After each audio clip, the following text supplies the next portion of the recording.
Hola, yo soy Alan Porras. Gracias por estar escuchando el podcast Quebrando el Cero.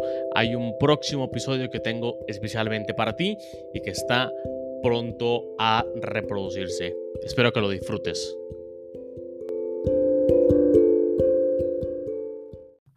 Pero antes de que empiece el episodio, quiero contarte dos cosas. La primera es sobre Tendo, el cual es una herramienta en la nube que genera tiendas en línea para emprendedores o para comerciantes con el fin que puedan empezar a vender en Internet en minutos.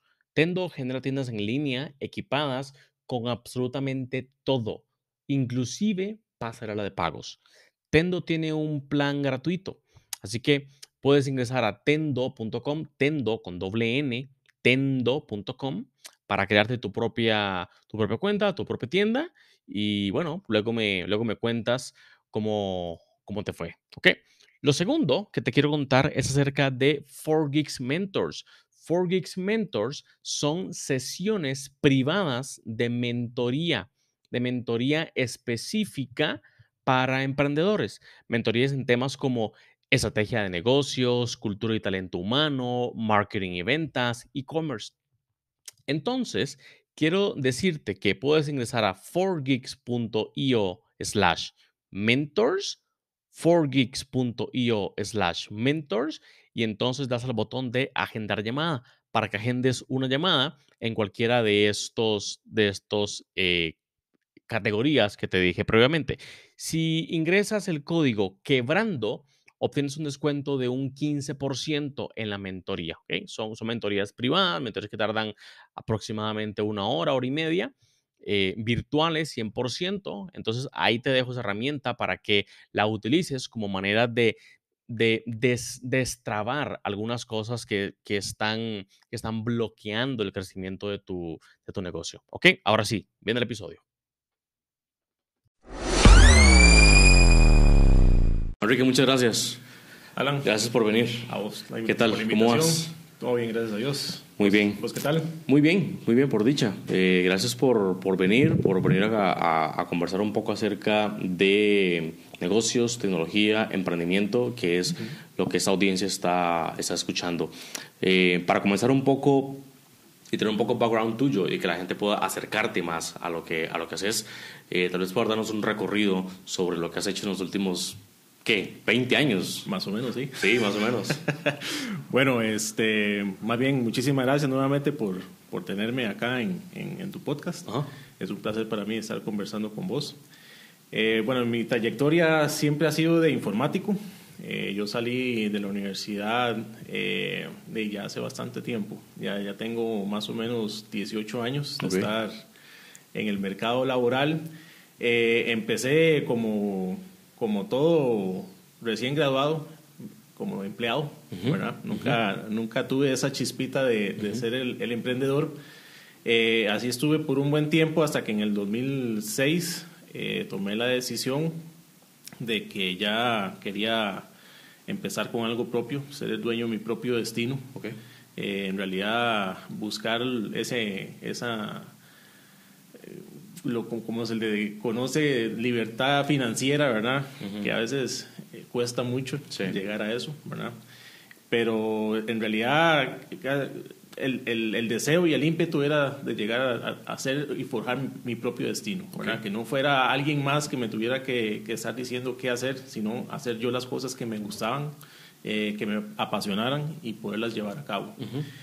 A lo largo de esos años que empecé con el emprendimiento en el 2006, de ahí empecé a chocar con la realidad, ¿verdad?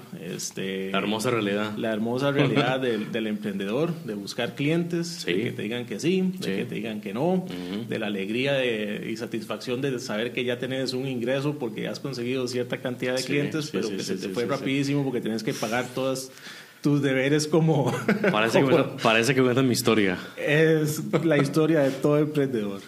Entonces, a lo largo de todos esos años, sí, pues he aprendido a la fuerza bastantes lecciones importantes, que son las que a lo largo de ya, con la madurez que uno va adquiriendo, pues uno trata de no volver a repetirlas, ¿verdad? No obstante, pues de ahí a veces con emprendimientos nuevos, de uno a veces tiende a volverlos a cometer sin querer queriéndolo, ¿verdad? Por la emoción.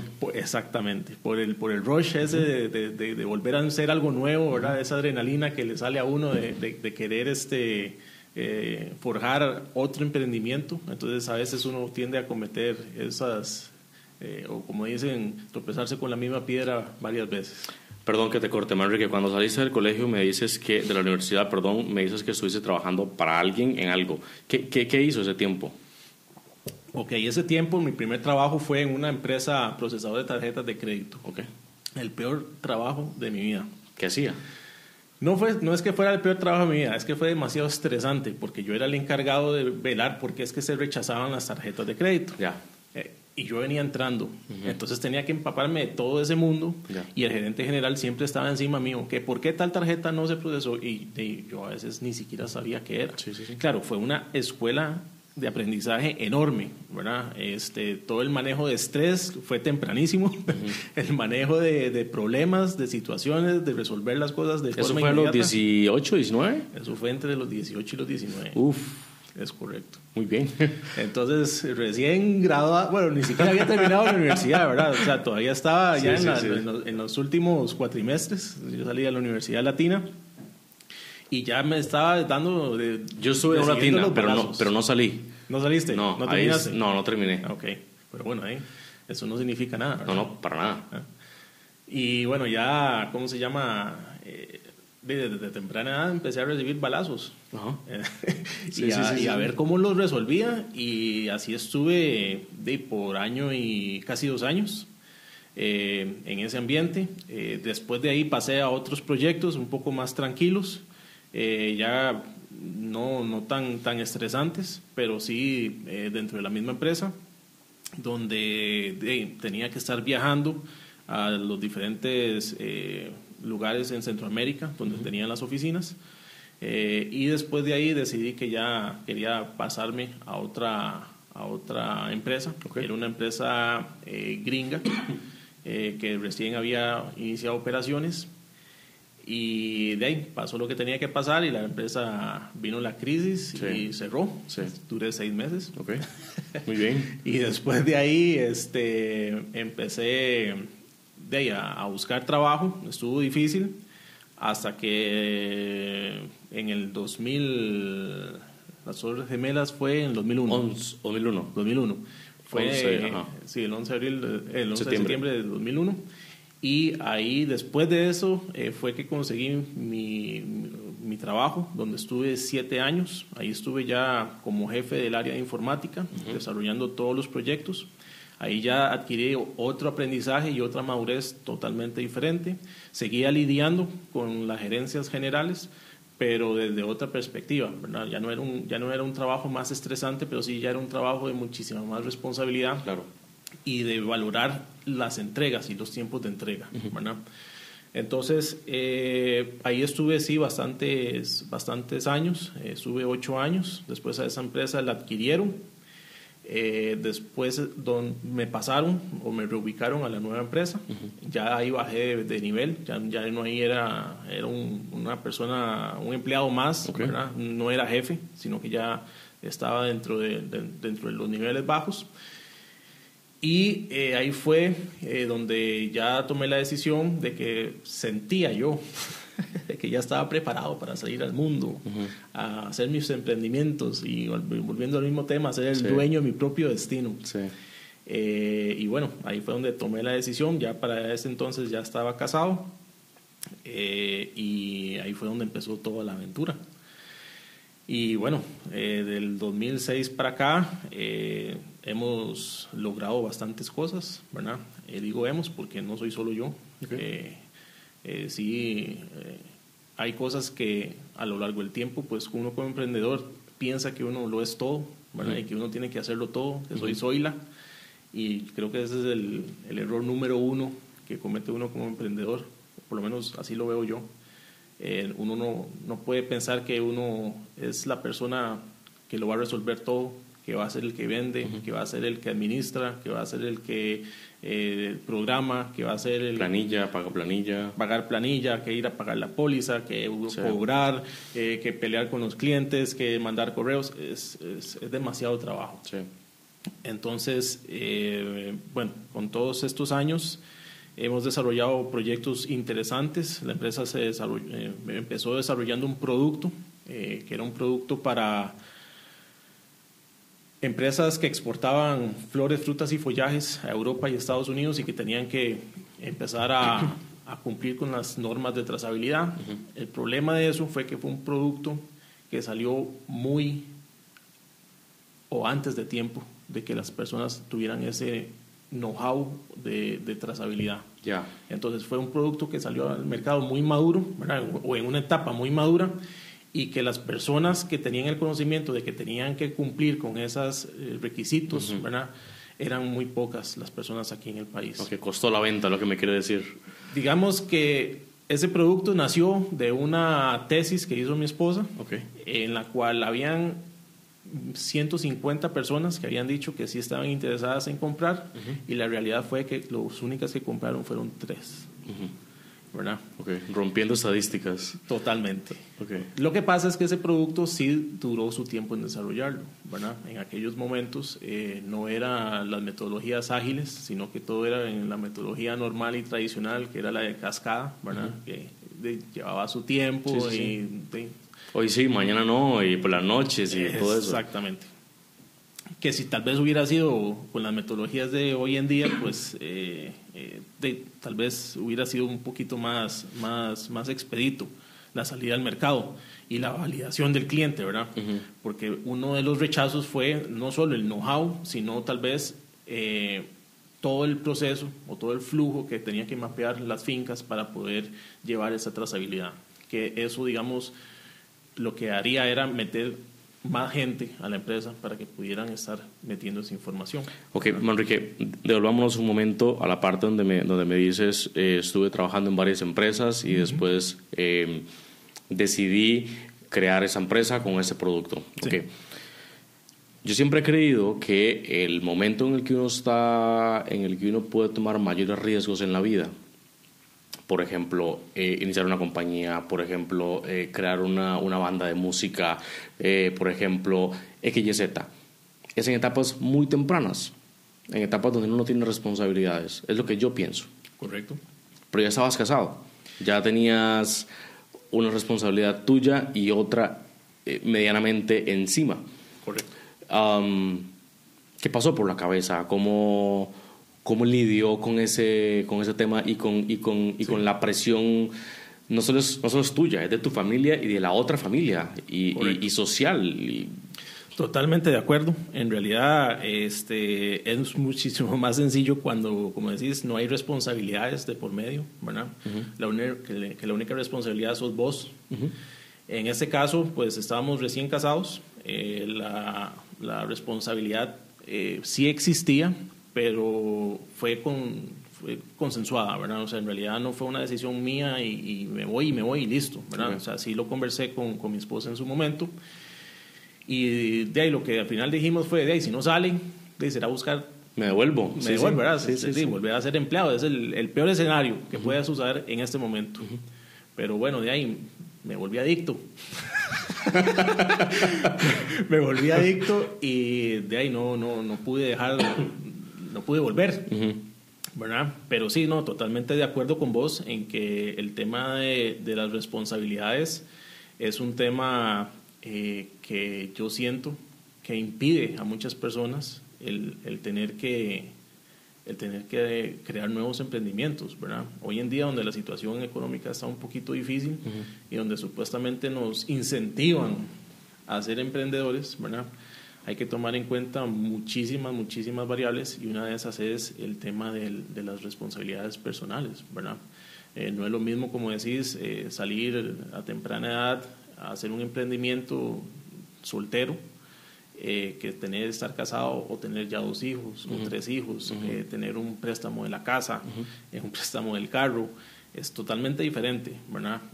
Hay que tener muchísima madurez para poder hacer eso hay que estar 100% seguros de que en realidad eso es lo que uno quiere y que definitivamente y económicamente vas a tener un colchón en caso de que no pase lo que pensás que va a pasar, ¿verdad? Pero sí, es una decisión que como te digo, se tomó, que tomamos ella y yo, y en su momento, pues, el peor escenario era tener que volver a... Sí, devolverse. Que a final de cuentas, hoy en día si pasa lo mismo, es ir a tocar puertas, ¿verdad? Obviamente ya estamos un poquito más viejos, costará un poco más, pero si eso es lo que hay que hacer, será. Pero, claro. Pero digamos, ese es el grado de madurez que te decía yo que creo que cada emprendedor debe tener, de saber de que si no salió, de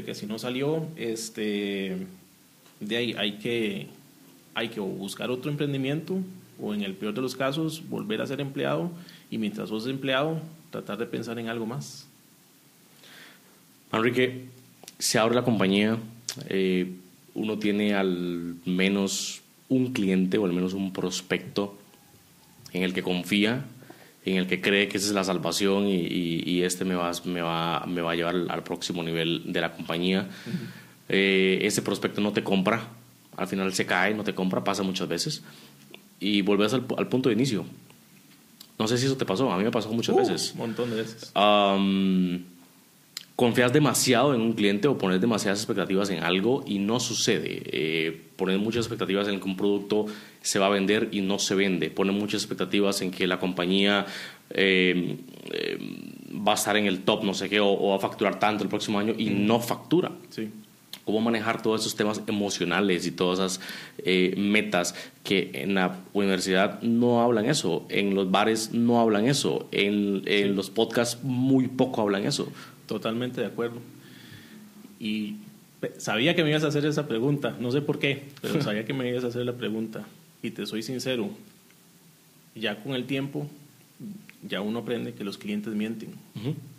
Los clientes no te dicen la verdad. Te doy un caso típico. Hace 3 semanas venía ya trabajando un proyecto con un prospecto. Nos reunimos el viernes. No este viernes, ya hace tiempo, un viernes. Me dice: Manrique, vamos con usted, vamos con ustedes. Me da la mano, gerente general, me da la mano, me dice: el lunes tenés depositado el 50% para que empecemos con el proyecto. Cualquier otra persona hubiera comprado equipo, hubiera ido a comprar carro nuevo. O sea, claro. El domingo me llega un correo: Manrique, el contador dice que tiene otra mejor propuesta, vamos a analizarla. Y al final se fueron por la otra propuesta. El cliente miente, no hay ninguna garantía hasta que tengas algo por escrito, y aunque tengas algo por escrito, igual las cosas a veces toman un camino inesperado. ¿Qué sintió en ese momento cuando leyó ese correo electrónico? De frustración. O sea, ¿cómo es posible que ya la palabra de alguien no sirva de nada? No es posible que en estos años, ¿verdad?, en estas épocas, ya la palabra de las personas o la credibilidad de las personas cuesta mucho, ¿verdad? Es difícil de creer que alguien que ya te da la mano, que te dice que sí, al final de cuentas después te diga que no. Y uno entiende, obviamente hoy en día pues uno trata de buscar la propuesta económica que mejor sea para su empresa, ¿verdad? Por tema de costos, eso uno lo entiende. Pero sí, definitivamente, aunque ya uno pues tiene años de estar en esto, eso no deja de frustrarlo. Lo que peor puede hacer uno es echarse a morir o dejar que eso le afecte. Tenés que seguir adelante, tenés que seguir peleando. Como te digo, la empresa inició pensando que tenía 150 prospectos, de los cuales esos 150 en realidad solo nos compraron 3. Y la empresa siguió trabajando sobre esos 3 durante un año y medio. Y seguimos, y después salieron referencias. Y después de esas referencias, otras referencias, y así sucesivamente. La empresa de nosotros nunca ha hecho mercadeo, no tiene un departamento de ventas, todo ha sido por referencias de clientes, y así es como hemos crecido y hemos evolucionado.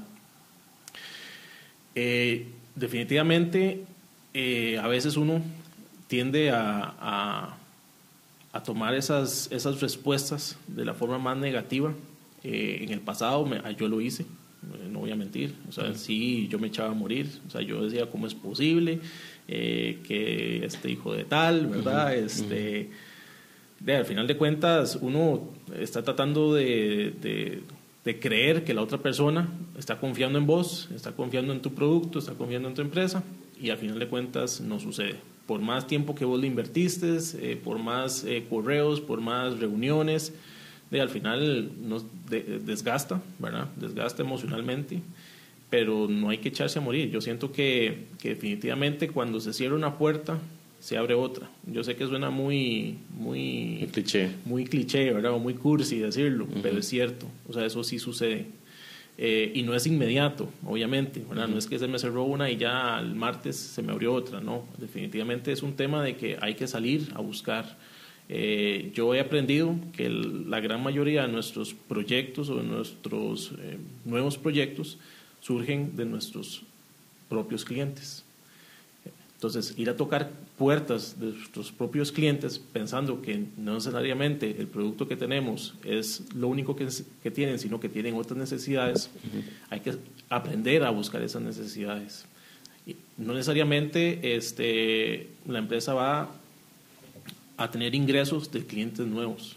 La gran mayoría de los ingresos, por lo menos en el caso de mi empresa, ha sido de clientes ya recurrentes, ¿verdad? Donde hemos visto que tienen un proyecto nuevo ellos mismos y que no han sabido cómo materializarlo, y nosotros podemos ayudarles a materializarlo, ¿verdad? Pensando que tal vez lo único que podíamos con ellos era el proyecto que le habíamos plasmado inicialmente. Entonces, eso sí es importante.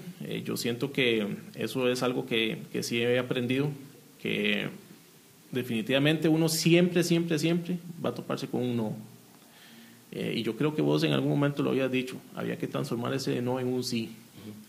Y definitivamente hay que tratar de que si ese es un no, no es que es un algo personal contra vos, porque en algún momento yo también eso lo sentía, claro, ¿verdad? Claro. O sea, que era un no porque yo le caía mal, ¿verdad? O era un no porque de ahí algo le hice. Las culpas caen en uno y todo se vuelve muchísimo más complicado. Totalmente. Entonces, eso es algo que también a mí me costó mucho, que yo creo que también es un tema muy del ser humano, de no querer sentirse rechazado, ¿verdad? Y eso uno lo ve en las redes sociales, donde todo el mundo publica solo las cositas bonitas. Claro. O a lo que anda buscando siempre son likes, o siempre, es lo típico. Entonces, aprendí que definitivamente cuando uno hace una propuesta o hace un pitch a un inversionista y uno le dicen que no, es simplemente porque uno no hizo el mejor trabajo posible, ¿verdad? Okay. No hizo el trabajo que necesitaba hacer para que ese no se convirtiera en un sí. Okay. O simplemente es un no porque en ese momento no pueden, o no tienen el dinero, o pensaron que era algo más económico de lo que vos le planteaste. Entonces, no hay que tomarse las cosas tan a pecho, no hay que tomárselas personal, y saber que siempre, la gran mayoría va a ser un no, ¿verdad? Por lo menos esa ha sido mi realidad, mi experiencia, donde ya definitivamente, pues con el tiempo ya uno aprende a madurar, a hacer las exposiciones, aprende a hacer los pitch, donde aprende ya a que sabe cuáles van a ser las posibles preguntas que los clientes o los posibles clientes te van a hacer, claro. Y ya sabes cómo manejar esas preguntas y esas respuestas. Pero eso definitivamente solo con la experiencia, porque definitivamente nadie nace aprendido, y en la universidad no te enseñan a ser emprendedor, te enseñan a ser empleado, desgraciadamente. Entonces, todo eso definitivamente hay que saber manejarlo. Hay que saber y comprender de que el rechazo de un cliente, o la aceptación o el no de un cliente, no es por un tema personal, obviamente no deja de afectar. O sea, a mí hoy en día, como te digo, me sigue afectando, pero me afectó más ese ejemplo que te dije, porque ya fue un apretón de manos, claro. En donde mi abuelo o tu abuelo hubiera dicho, eso vale más que cualquier otra firma en un contrato, ¿verdad? Entonces, definitivamente, bueno, esas cosas seguirán afectando, pero ya dependerá de uno si deja que lo sigan afectando por mucho tiempo, o uno sabe cómo reaccionar de forma inmediata y buscar otros clientes nuevos. Exactamente, creo que depende Depende de uno el cómo manipular esas emociones que llegan y que van a llegar y que van a estar llegando todos los días. Correcto. Yo tengo al menos 6 o 7 decepciones al día. Al día. Es que es constante. Y eso por semana y por mes es una concha que se va haciendo, sí. Y es una costra, sí, que va sumando. Y tenés que lavarte, tenés que buscar la forma de cómo lavarte de eso cada cierto tiempo para poder seguir. El ser emprendedor no es para cualquiera. El que no acepte recibir rechazos, el que no acepte recibir nos, el que no acepte recibir madrazos, el que no acepte recibir problemas de clientes bravos por temas de verdad que tienen la razón y no sepan cómo manejar esas situaciones, es mejor que no se dediquen a esto, porque no es un camino de rosas y nunca va a ser un camino de rosas. El ser emprendedor siempre va a ser un constante problema diario, como decís vos. O sea, nunca hay un día en donde no haya un mínimo problema, por más pequeño que sea, porque tenés que lidiar con personas, tenés que satisfacer a personas, y eso cuesta mucho. Y no solo personas, hablamos de clientes, hablemos de empleados, hablemos de inversionistas, hablemos de tu propia familia, en donde tal vez estás muy metido de lleno en tu emprendimiento y no le dedicas tiempo a tu familia, pero vos en tu mente estás diciendo, no, estoy metido de lleno en esto porque quiero el bienestar de mi familia, pero estás dejando de lado tu familia. ¿Me explico? Sí, sí, totalmente. Entonces, al final de cuentas, siempre los problemas, los rechazos, los vas a encontrar diario, como decís vos. No necesariamente en el trabajo, sino también en tu vida personal y en tu vida profesional. Entonces, hay que saber manejarlos, hay que saber controlarlos y saber cómo lidiar con ellos. Quiero entrar muy rápido en esto. Sí. En las universidades y en los grupos, y recientemente siento yo que se ha aumentado se ha puesto sobre la mesa de que la mayoría de las personas que salen de la universidad deberían emprender. Es lo que yo siento. Cuando yo estaba en la universidad, eso no se hablaba. No. Tampoco creo que ser emprendedor sea algo obligado o que cualquier persona debería sentirse obligado. Hay algún grupito, los más novatos, que se creen rockstars porque están creando sus propias cosillas y los ponen a hacer un deploy, lo que sea. Como vos decís, hay una madurez que con el tiempo uno va ganando y va entendiendo de que a lo mejor si yo trabajo en otra compañía podría estar económicamente mejor. Correcto. Y a lo mejor las emociones podrían estar mejor, y a lo mejor mi familia podría estar mejor, y a lo mejor el tema puede estar mejor, pero ¿qué le voy a hacer? O sea, yo decidí esto y esto es lo que quiero. Entonces, yo creo que eso es más bien como no un llamado, sino como un mensaje a todas esas personas que están escuchando eso y que digan, puta, a mí me gustaría emprender en algo, me gustaría hacer algo, pero es que no sé qué. Y entonces se ponen a pensar como obligándose. Correcto. Obligándose a crear algo porque sienten la necesidad. Correcto. De crear o de hacer algo. Yo creo que esa obligación y esa necesidad de buscarse y de hacer algo es lo que no deja que las cosas fluyan. Al no fluir, entonces te cerrás, porque si no lo lograste, sí, soy un perdedor, soy un loser y esa mierda no es para mí. Exactamente. Sí, sí. Totalmente de acuerdo con vos. Definitivamente está muy de moda y está muy ser cool el ser emprendedor, ¿verdad? Si yo no hubiera llevado palo esos 2 años y medio, creo que eran 2 años y medio, que en la primera empresa de prestar procesador de tarjetas de crédito y tener que lidiar con lo que lidié, claro, yo creo que yo no hubiera podido ser emprendedor. Y te lo digo no por menospreciar a ninguna generación en absoluto, pero vos ves algunas generaciones actualmente, las más jóvenes, en donde se quejan por una silla, se quejan porque el teclado no es tal cosa, que se quejan porque el monitor no es de tal tamaño, porque, por Dios, eso no es la vida, o sea, eso no es los problemas que tiene las personas laborales y emprendedores hoy en día. Y esas personas que pretenden ser emprendedores no lo van a lograr hacer, porque si sus problemas son tener que lidiar con que los muebles se vean chivísimas, de tener una mesa de ping-pong, de tener una mesa de futbolín, y que eso es lo más principal, y que lo más principal es la cultura de la empresa, que no es que sea malo, o sea, sí tiene que existir una cultura agradable, ¿verdad? Pero si eso es el punto medular de lo que vos querés tener como emprendedor, y son las cosas que te pueden molestar al día a día, ¿qué va a pasar cuando un cliente molesto de verdad te ponga una demanda?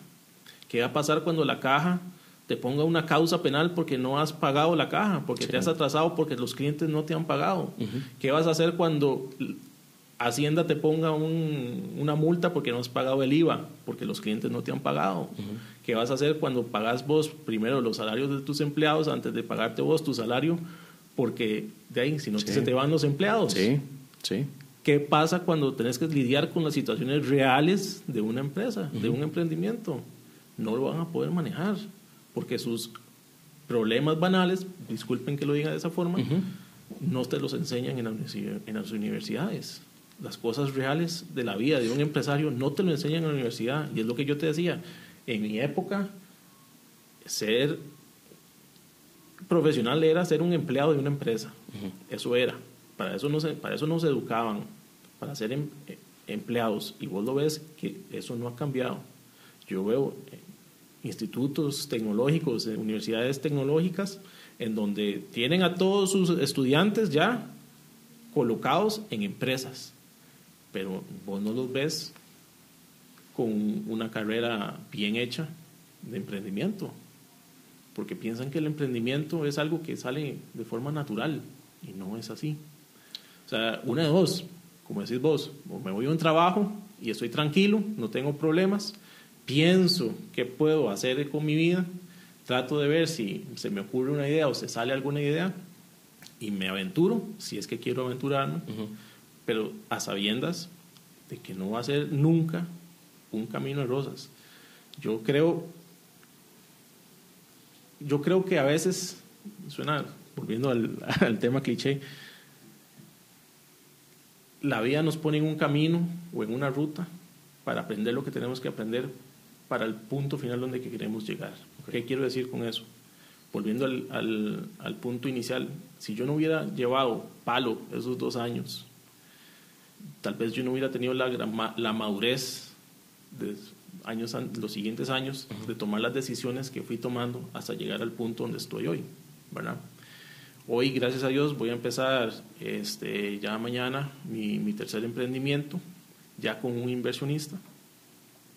Pero haciendo un análisis hacia atrás, yo digo, bueno, ¿por qué llegué hasta aquí? O sea, ¿qué me trajo a este punto en donde yo ya estoy aceptando que alguien pueda controlar también mi destino, ¿verdad? Hablando del inversionista. Por la madurez. Ya uno sabe a lo que uno va, qué puede soportar, qué no puede soportar, cómo lidiar, cómo negociar.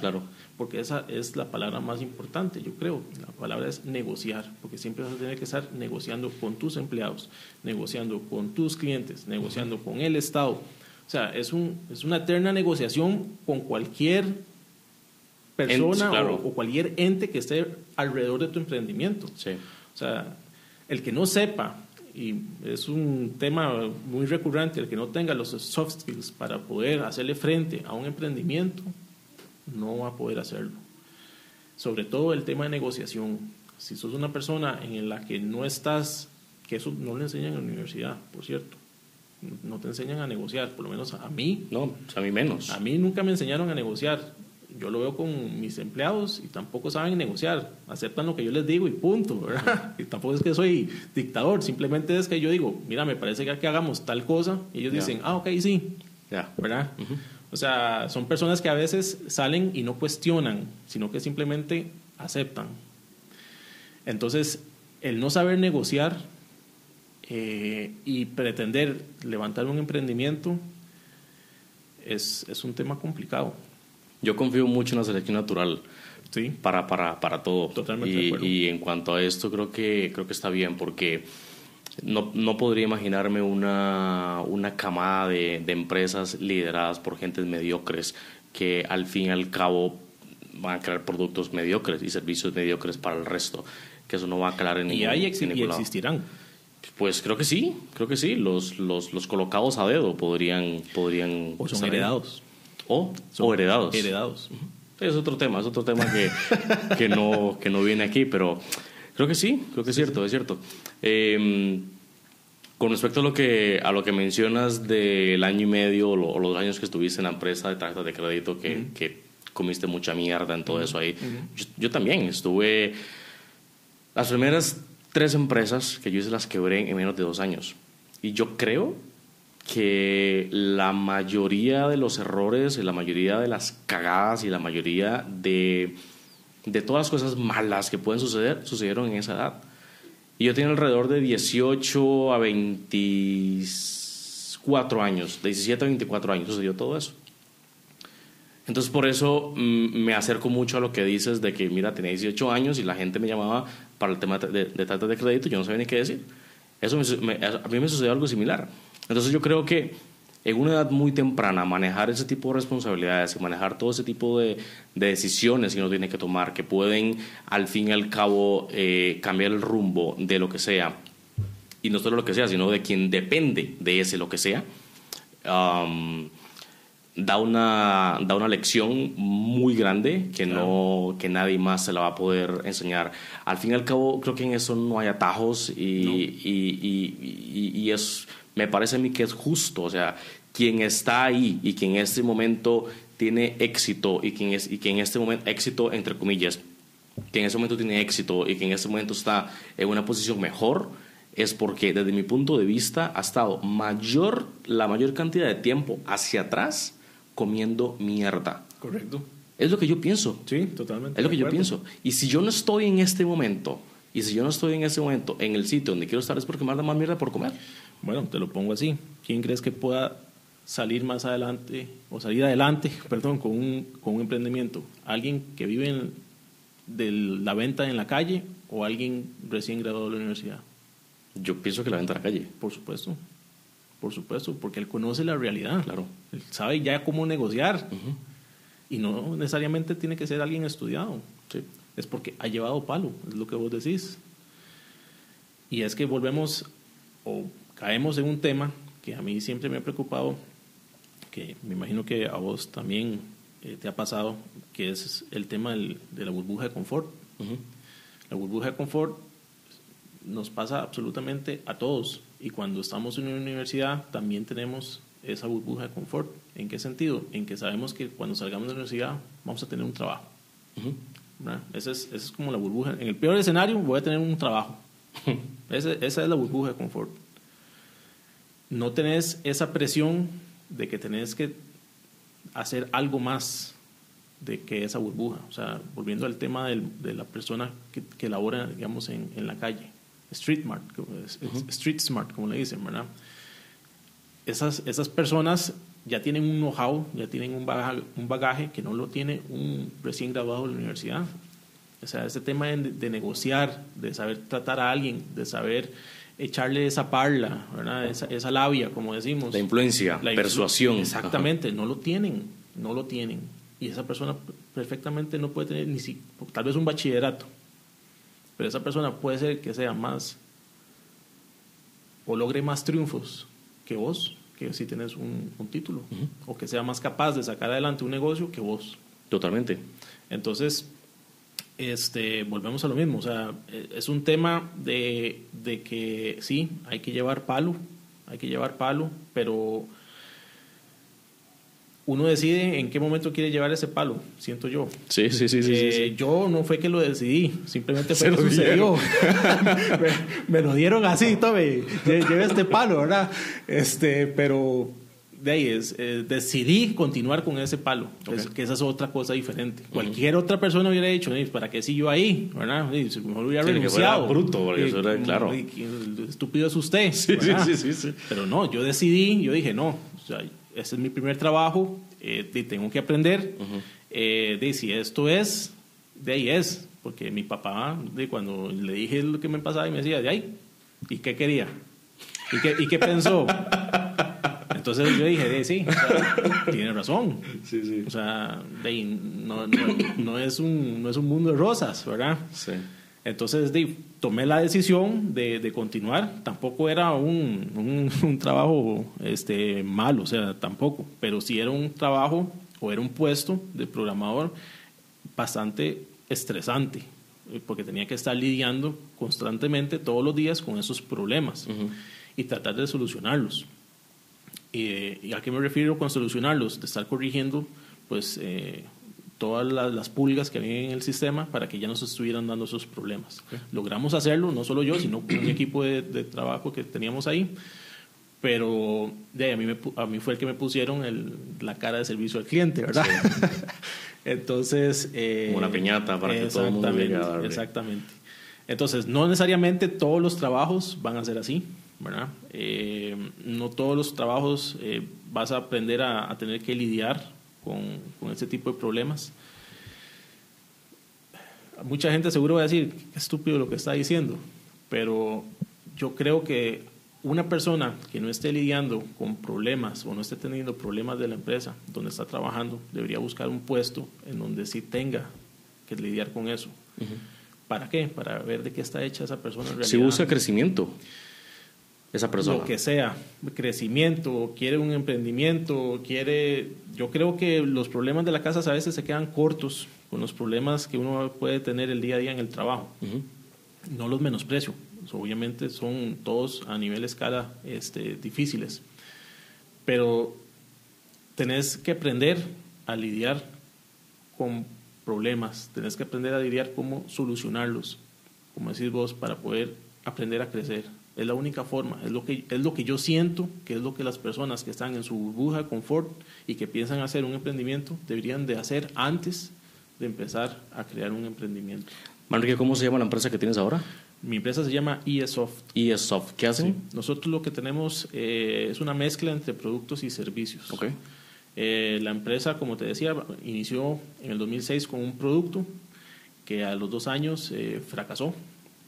Lo dejamos y en ese tiempo la empresa empezó a crecer ya con servicios profesionales, o sea, servicios a la medida. Después, a lo largo de los tiempos, empezamos a crear otros productos. Empezamos a crear ya productos para el control de bufetes.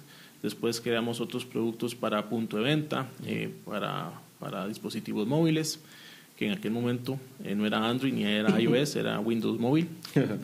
Ya estamos en iOS y en Android. Ya ahora tenemos un producto de factura electrónica. Y después nos fue muy bien hasta que llegó APM Terminals con un producto que se llamaba Tally Reporter, que Tally Reporter era un producto que cuando entró Lean Startup fue el primer producto que desarrollé con esa metodología. Okay. Sacamos un MVP en 2 meses, lo pusimos a funcionar y a vender en Limón, que básicamente el producto lo que hacía era llevar trazabilidad de todas las operaciones de las navieras, de todos los barcos que traían. Entonces había que controlar todos los movimientos de los contenedores y fue totalmente disruptivo. Ese proyecto es de los más orgullosos de los que yo he trabajado y he creado, porque increíblemente eso fue en el 2012. Del 2012 para atrás todo era en papel, todo se llevaba en papel. Llegamos nosotros y fue como llegar a un alienígena a Limón. Era una maravilla, ¿verdad? Todo perfecto hasta que llegó la competencia, pero ya la competencia llegó tarde, ¿verdad? Llegó tarde y lo que hacía era copiarnos lo que nosotros íbamos haciendo. Con ese producto ganamos varios premios. Ganamos premios en Camtic, en el Make y en el MISIT. Y de ahí fue donde yo dije, ya me gradué de emprendedor. Ya después de ahí empecé a recibir más palos, ¿verdad? Otra mentira. Otras mentiras, ¿verdad? Pero ¿cómo se llama? Yo creo que ese fue el punto más alto de mi carrera como emprendedor. He tenido otros, definitivamente. Bueno, ayer ya me anunció un cliente que con el producto que hicimos ya ganó un premio en Yo Emprendedor, que eso también nos alegra muchísimo. porque en realidad nosotros, como te decía, los clientes siempre han sido de referencias de otros clientes. Okay. Nosotros tratamos que el cliente sea más que un cliente, tratamos de que el cliente sea como un amigo. Sí, sí. Eso sí, salvaguardando las distancias, ¿verdad? Porque, y que me pague, claro. Exactamente, nada de gratis, ¿verdad? Pero sí, definitivamente hay el tema del servicio al cliente, que si lo vamos a tocar más adelante, lo tocamos, es fundamental. Pero para llegar a ese buen servicio al cliente, hay que llevar todo ese palo, hay que aprender cómo lidiar, cómo negociar, cómo aceptar el no, cómo celebrar el sí, etcétera, ¿verdad? Perfecto. Manrique, se nos fue el tiempo. Lástima. Eso es muy corto. Yo creo que vamos a tener que agendar otro, porque hay bastante información o bastantes temas de que vamos a conversar. Yo me sentí muy cómodo. Sí, claro. Y me reflejé bastante en algunas cosas de las que contabas. Así que creo que también parte de la audiencia podría sentirse reflejada también en todos esos nos y todas esas cosas que has estado teniendo. Sí, la verdad es que, bueno, mi experiencia es la de muchos como vos.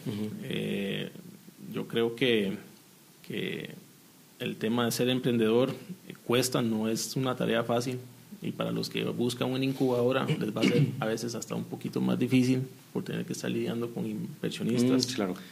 Entonces, que eso es otro tema para otro episodio. Para otro café. Entonces, no, más bien agradecerte por el espacio, y cuando quieras que volvamos a hablar, más bien muy agradecido. Vamos a poner los datos de tu empresa en la descripción de este episodio. ¿Cuál es el sitio web? Es www.iesoft.net. iesoft.net, muy bien. Entonces ahí van a estar los datos de la compañía de Manrique, por si quieren darle un vistazo. Supongo que de esa compañía pueden brincar a su perfil, o inclusive puedo poner tu perfil de LinkedIn. Sí, si buscan Manrique Ulloa, aparece en Google todas las redes sociales. Y si lo hacen a través de la página, igual ahí está la parte de contactos, casos de éxito, y también ahí está el perfil por cualquier cosa. Perfecto, muchas gracias. Gracias a todos los que estuvieron escuchando esto y viendo. Eso se transmite en YouTube, en Facebook y en las plataformas de podcast a través de Apple Podcasts, Spotify y otras más. Estamos grabando ahora en el estudio de 4Geeks. Este episodio llegó gracias a 4Geeks, que es una compañía enfocada en crecimiento de productos. Así que nada, de verdad, muchas gracias a todos por estar escuchando y viendo esto. Y Manrique, de verdad, muchas gracias. Alan, muchísimas gracias. Un placer. A vos.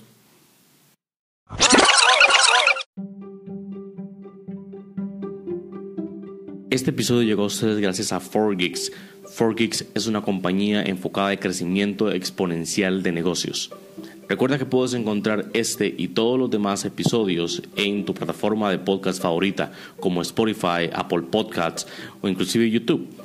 Recuerda también compartir esos episodios con tus colegas, con otros emprendedores, para que otras personas puedan nutrirse del contenido, de la experiencia y de las conversaciones y experiencias que aquí se están compartiendo. Así que nos escuchamos entonces en un próximo episodio.